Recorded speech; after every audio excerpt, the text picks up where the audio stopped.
साथियों, एक 22 साल की लड़की अचानक लापता हो जाती है। जब उसके परिवार को इस बारे में पता चलता है तो सभी उसे ढूंढने में लग जाते हैं। माता पिता, भाई बहन और गांव के अन्य लोग हर तरफ उसकी तलाश करते हैं, लेकिन उसका कोई सुराग नहीं मिलता। 3 दिन बाद जब वह मिलती है तो उसकी हालत इतनी दर्दनाक होती है कि देखने वालों की रूह कांप जाती है। लड़की को जिस हाल में पाया जाता है वह बेहद भयावह था। उसके शरीर पर एक भी कपड़ा नहीं था, हाथ पैर रस्सियों से बंधे हुए थे, उसकी आंखें बेरहमी से फोड़ दी गई थीं और हाथ पैर तोड़ दिए गए थे। पूरे शरीर पर 30 से अधिक चोटों के गहरे निशान थे।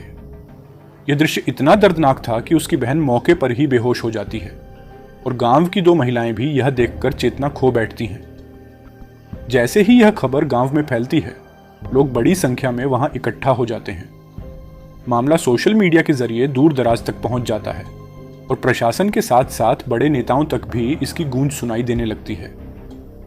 क्षेत्र के प्रमुख नेता अवधेश प्रसाद घटनास्थल पर पहुंचते हैं और पीड़ित परिवार से मुलाकात करते हैं। जब वे प्रेस कॉन्फ्रेंस में इस घटना पर बोलते हैं तो उनकी आंखों से आंसू छलक पड़ते हैं और वे जोर जोर से रोने लगते हैं। ये मामला अब सिर्फ एक जिले तक सीमित नहीं रहता, बल्कि पूरे देश में गूंज उठता है। हर कोई इस जघन्य अपराध की निंदा करता है। इस घटना की तुलना दिल्ली में हुई निर्भया कांड से की जाने लगती है। अब सबसे बड़ा सवाल यह उठता है कि आखिर उस लड़की के साथ यह बर्बरता करने वाले कौन थे? किसने इस अमानवीय घटना को अंजाम दिया? समाज के लिए यह एक बड़ा सवाल खड़ा कर देता है, जिस पर विचार करना और पीड़ित को न्याय दिलाना बेहद जरूरी हो जाता है। नमस्कार दोस्तों, मैं नीरज कुमार आपसे एक छोटी सी रिक्वेस्ट करना चाहता हूं। अगर आपने अभी तक हमारे चैनल को सब्सक्राइब नहीं किया है तो कृपया तुरंत सब्सक्राइब करें। चलिए आज की सच्ची घटना की शुरुआत करते हैं। आज जो कहानी मैं आपको सुनाने जा रहा हूं वह उत्तर प्रदेश के अयोध्या कोतवाली क्षेत्र के एक गांव की है। यह घटना 30 जनवरी 2025 की रात करीब 10 बजे की है। गांव में एक धार्मिक कार्यक्रम चल रहा था।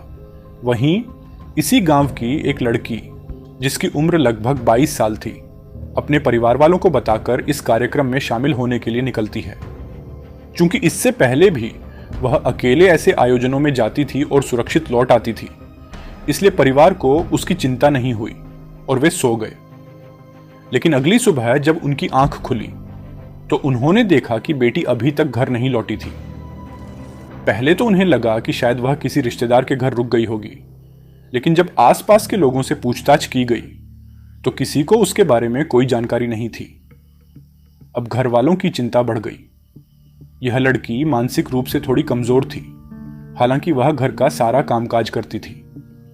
उसके भोलेपन की वजह से गांव के लोग उसे बहुत प्यार और सम्मान देते थे। जब यह बात गांव में फैली कि लड़की पूरी रात से लापता है, तो ग्रामीणों ने मिलकर उसकी तलाश शुरू कर दी।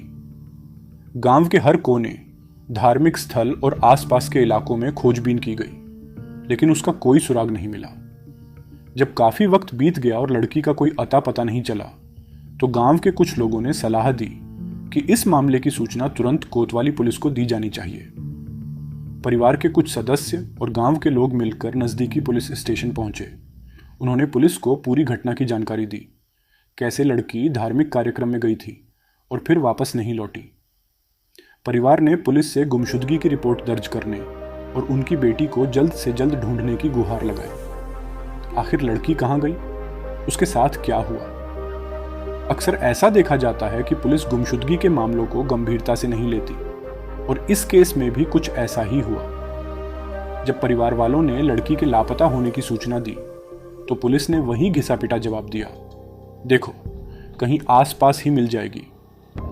परिवार वालों ने जब दबाव बनाया और जोर दिया कि गुमशुदगी की रिपोर्ट दर्ज की जाए, तब जाकर करीब 36 घंटे बाद पुलिस ने एफआईआर दर्ज की। लेकिन ऐसा लग रहा था कि पुलिस इस मामले को लेकर ज्यादा ईमानदार नहीं थी। परिवार और गांव के लोग अपने स्तर पर लड़की को ढूंढने की कोशिश कर रहे थे, वहीं पुलिस की ओर से कोई ठोस कदम नहीं उठाया जा रहा था। 30 जनवरी 2025 की रात लड़की घर से निकली थी। 31 जनवरी का पूरा दिन और रात वह लापता रही।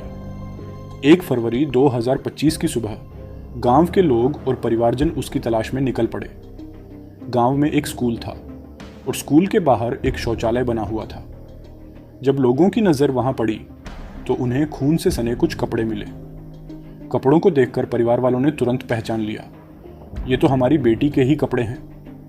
कपड़ों पर लगे खून के धब्बे डराने वाले थे।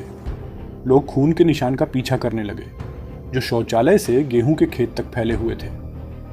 लड़की के कपड़े तो मिल गए थे, लेकिन वह खुद कहाँ थी? गांव के लोग चारों तरफ फैल गए, हर जगह तलाश करने लगे। तभी किसी ने बताया कि गांव से करीब 500 मीटर दूर एक सूखा नाला है। नाले के किनारे झाड़ियां फैली हुई थीं। जब लोग वहां पहुंचे तो झाड़ियों के बीच का नजारा देख उनके होश उड़ गए। लड़की वहीं पड़ी हुई थी, लेकिन सवाल यह था, उसकी हालत कैसी थी?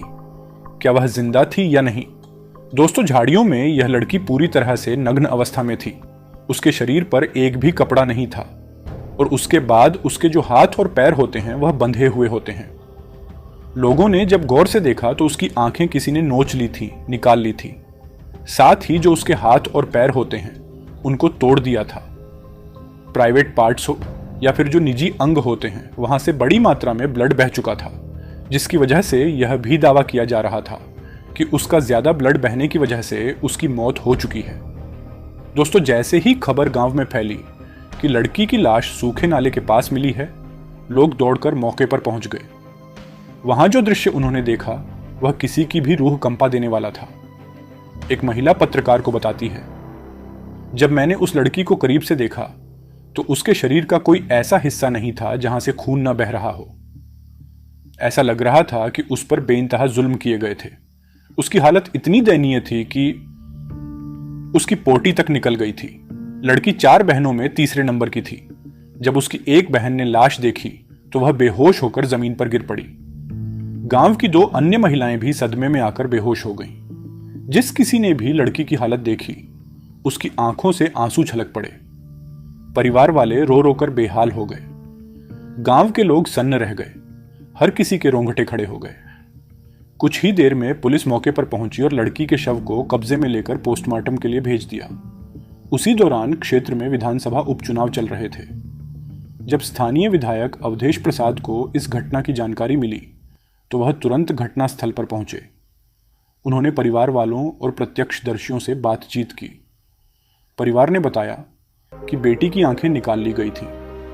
हाथ पैर बुरी तरह तोड़ दिए गए थे। ऐसा लग रहा था जैसे पसलियां भी तोड़ी गई हों। प्राइवेट पार्ट से लगातार खून बह रहा था। शरीर पर 30 से अधिक गहरे जख्म थे। जब अवधेश प्रसाद को इस जघन्य अपराध की पूरी जानकारी मिली तो उन्होंने तत्काल प्रेस कॉन्फ्रेंस बुलाई, लेकिन प्रेस के सामने आते ही वे अपने आंसू रोक नहीं पाए। एक बेटी के साथ इतना बड़ा हादसा हुआ है, मैं जनता को क्या जवाब दूंगा? मैं संसद में इस मुद्दे को जरूर उठाऊंगा। दोस्तों, उनका यह बयान और रोते हुए वीडियो सोशल मीडिया पर तेजी से वायरल हो गया। अब मीडिया चैनल इस खबर को कवर करने लगे। मामला तूल पकड़ने लगा।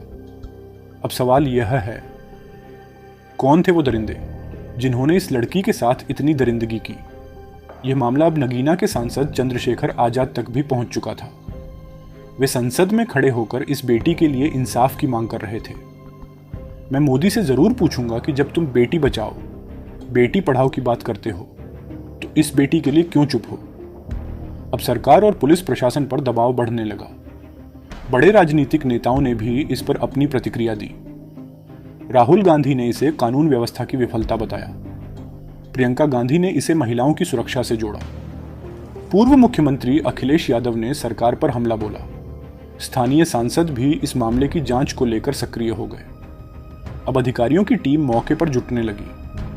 हर कोई यही जानने की कोशिश कर रहा था कि आखिर इस मासूम, मानसिक रूप से कमजोर लड़की के साथ इतनी हैवानियत किसने की। पुलिस ने मामले की गंभीरता को देखते हुए 4 टीमें गठित की। सबूत जुटाने के लिए सीसीटीवी कैमरों की फुटेज खंगाली गई, मुखबिरों से जानकारी जुटाई गई, वैज्ञानिक साक्ष्य इकट्ठा किए गए। आखिरकार पुलिस ने 3 संदिग्धों को गिरफ्तार किया, दिग्विजय सिंह, विजय साहू और हरिराम कोरी। ये तीनों गांव के ही लोग थे जो मजदूरी करते थे और कभी कभी पेंटिंग का काम भी करते थे। एक मुखबिर ने पुलिस को बताया कि तीनों आरोपी उस रात शराब के नशे में धुत थे। उन्होंने लड़की को अकेला देखकर अपहरण कर लिया और उसके साथ हैवानियत की हदें पार कर दी। पुलिस ने दावा किया कि आरोपियों ने अपराध स्वीकार कर लिया है। जब पोस्टमार्टम रिपोर्ट आई तो मीडिया रिपोर्टर्स ने पुलिस से इसके बारे में पूछताछ की। रिपोर्ट में क्या था? क्या सच में लड़की की पसलियां टूटी थीं? क्या उसकी आंखें फोड़ी गई थीं? क्या हाथ पैर तोड़े गए थे? शरीर पर 30 से ज्यादा जख्म थे या नहीं? लेकिन पुलिस ने मीडिया को कोई सीधी जानकारी नहीं दी। मामले की जांच चल रही है। आरोपियों को गिरफ्तार कर लिया गया है। उन्होंने अपना गुनाह कबूल कर लिया है। लेकिन साथियों, असली सवाल अभी भी बाकी है। क्या सच में यही 3 आरोपी असली गुनहगार हैं? पुलिस सच छिपा रही है या मामला दबाने की कोशिश हो रही है? पोस्टमार्टम रिपोर्ट में क्या ऐसे सबूत थे जो पूरी कहानी बदल सकते थे? जांच के दौरान पुलिस को यह भी पता चला कि मुख्य आरोपी दिग्विजय सिंह उर्फ बाबा इस लड़की के पिता के पास अक्सर आता जाता था। लेकिन एक चौंकाने वाली बात सामने आई। करीब 2 महीने पहले लड़की के भाई ने दिग्विजय सिंह की पिटाई कर दी थी। अब सवाल यह था कि क्या यह सब उसी का बदला था? क्या वह इतनी बेरहमी से लड़की को मारकर बदला ले सकता था? पुलिस ने कहा कि हर पहलू की गहराई से जांच की जाएगी और हर कोण को ध्यान में रखते हुए तह तक जाया जाएगा। राजनीतिक बयानबाजी तेज, न्याय की मांग बुलंद। जब सांसद अवधेश प्रसाद मीडिया के सामने रो पड़े तो मुख्यमंत्री योगी आदित्यनाथ को भी प्रतिक्रिया देनी पड़ी। जो भी आरोपी होंगे उन्हें किसी भी कीमत पर बख्शा नहीं जाएगा। लेकिन कई लोग सांसद की इस भावुकता को नौटंकी भी कह रहे थे। जहां राजनेता बयानबाजी कर रहे थे, वहीं लड़की के माता पिता, भाई बहन और गांव के लोगों की हालत बिल्कुल बदतर हो चुकी थी। उनके आंसू असली थे, उनका दर्द असली था। गांव के लोगों की बस एक ही मांग थी, इस घिनौने अपराधियों को जल्द से जल्द फांसी दी जाए। दोस्तों, इसी के साथ पुलिस ने मीडिया के सामने बयान दिया कि जल्द से जल्द जांच पूरी की जाएगी। चार्जशीट दायर करके केस को कोर्ट में पहुंचाया जाएगा। कम से कम समय में आरोपियों को सजा दिलाने की कोशिश होगी। राहुल गांधी, प्रियंका गांधी, अखिलेश यादव समेत कई नेताओं ने इस केस की त्वरित सुनवाई और दोषियों को कड़ी सजा देने की मांग की। जनता आक्रोश में थी, इंसाफ की मांग जोर पकड़ रही थी। साथियों, इस घटना को सुनाने का मकसद किसी का दिल दुखाना नहीं है, बल्कि आपको जागरूक करना है। क्योंकि हमारे समाज में ऐसे दरिंदे इंसानों की शक्ल में घूम रहे हैं। ऐसे में हमें सतर्क रहना जरूरी है। दोस्तों, अगर आसपास कोई संदिग्ध व्यक्ति हो तो तुरंत पुलिस को सूचना दें। अगर किसी को मदद की जरूरत हो तो तुरंत कार्रवाई करें। बेटियों की सुरक्षा हमारी सबसे बड़ी प्राथमिकता होनी चाहिए। यह सिर्फ एक लड़की की कहानी नहीं, बल्कि एक सच्चाई है जो हम सबको झकझोर कर रख देती है। दोस्तों, अगर आपको यह कहानी पसंद आई हो तो वीडियो को लाइक, शेयर और हमारे चैनल को सब्सक्राइब जरूर करें। जय हिंद, जय भारत।